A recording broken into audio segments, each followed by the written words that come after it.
Hi, my name is Christopher Jones, and in this short video I want to talk about the interplay between requirements, the behavior model, and the CATIA CAD model. To that end, we have this excavator model, and a whole host of requirements are associated with this. Amongst those requirements, we have thermal requirements in regards to the maximum cabin temperature, which should be under 307 Kelvin. Now, in the logical architecture of our system, we can navigate into the system's architecture and look at our air conditioning system, which has a behavior model associated with it. We can load this, and we can see that our behavior model contains a secondary loop system, which is intended to cool the cabin of our excavator. Within the various components, we'll see that the geometric parameters of our system are all fully parameterized, and these are exposed to knowledgeware. We can tell this by the small icon with the graduation hat. Now, if we run this simulation, we can, of course, look at all the individual simulation results for the different components of our air conditioning system. And amongst those, we have the cabin temperature, which we can plot, and we see we're above the 307 Kelvin threshold. This is also visible in our analysis view, where we see various requirements associated with our system and whether they're fulfilled or not.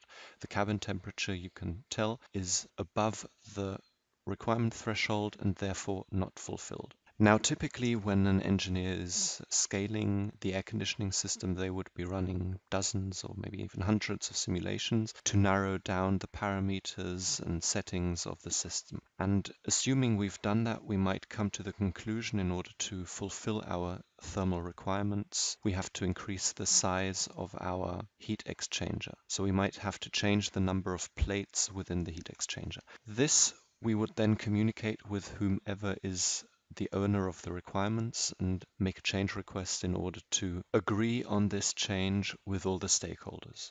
Once we've done that, whoever owns the requirements might change certain requirement parameters that are used throughout the system, such as the number of plates. So we would change that from the current 50 plates to 100 plates. Now, in the parameters of our system, we'll see that our values aren't updated. So we want to use the update functionality of the 3D Experience platform to perform a local update in order to get the up-to-date values from the underlying database. And now we see the number of plates has increased to 100 as we set previously. And now we could execute our model again.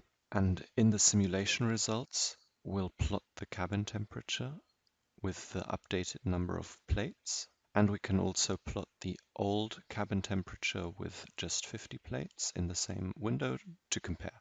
And now we can see the cabin temperature has clearly dropped, and the maximum cabin temperature with 100 plates in the heat exchanger is below the threshold. Back in our logical architecture, we can check the results analysis again, and we'll see the cabin temperature requirement is now fulfilled. We're under the threshold that we defined, but we can see that the height of all the installations on the back of the excavator is now too high, and we break a different requirement that we've set. This will also be reflected in the CAD model. If we zoom in, we can see the air conditioning system here, this block at the top. And if we update the CAD geometry, which is parameterized using the same parameters that we use in the behavior model, we'll see that the air conditioning system on top of our excavator is now significantly higher, and this is conflicting with certain other geometric requirements that we might have set. So the overall height is too high. With that, we would now then have to go back to the drawing board. Instead of making our air conditioning system higher, we can make it wider to achieve the same cooling behavior, but still fulfilling the geometric requirements. With that, we can see the interplay between requirements and requirement parameters that we define, which influence the systems, model, and the CAD geometry. Thank you.